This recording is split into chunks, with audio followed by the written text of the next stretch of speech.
During an appearance on the One America News Network this week, which of course is no longer on DirecTV, Marjorie Taylor Greene laid out what she described as a brilliant plan to somehow embarrass the Democratic Party. And of course, it all starts with Hunter Biden's laptop.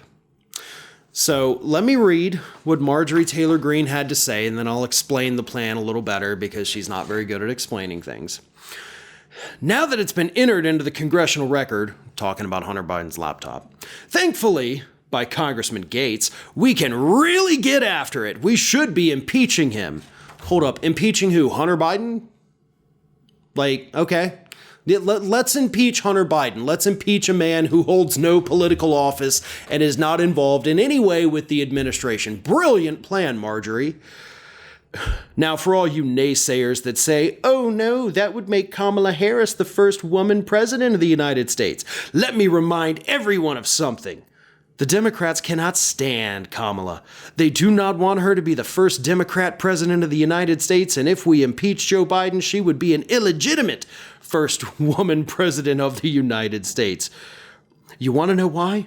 No one voted her in. She would just get there by default because Joe Biden is so corrupt he got impeached. I think it's a brilliant move. We make the Democrats own Kamala as their own president, and we remove Joe Biden, who is corrupt and is failing our country. So what does that accomplish? You said yourself it's a brilliant plan. And I love how you here's my idea and I'm so brilliant. You're a moron. You're a moron that's not making any sense, and you're talking about things that don't matter because they can't happen. You're not going to impeach Joe Biden for the fact that his son has inappropriate pictures of himself on his own laptop, which, as far as we know, that's all that they found. That laptop has been through the hands of multiple different Republican operatives, and not one of them has been able to show any criminal wrongdoing there. Certainly not on behalf of Hunter, and definitely not on behalf of Joe Biden, the president.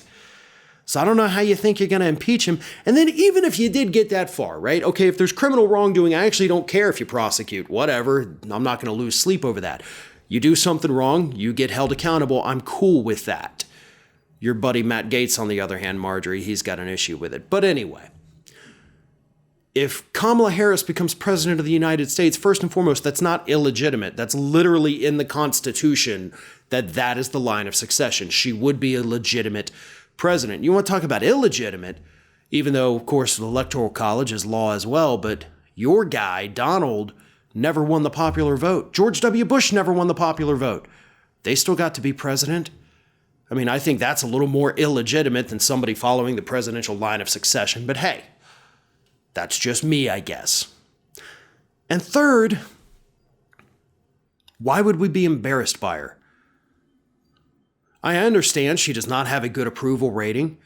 You know, she's really not doing a whole heck of a lot because vice presidents typically don't do a whole heck of a lot. But even though I'm not a huge fan of her, I'm not embarrassed by her. And even if I were embarrassed by her, even if all the Democrats were like, oh, this is embarrassing, what does that even do? How does that even affect them? Okay, so if they're embarrassed by her, they just primary her for 2024 and pick somebody else. This is not the brilliant plan that you think it is, Marjorie. It's meaningless drivel from someone who has no idea what she's talking about, as per usual. Thanks for watching, and if you like what you saw, don't forget to like, comment, share, and most importantly, subscribe to our Ring of Fire channel here.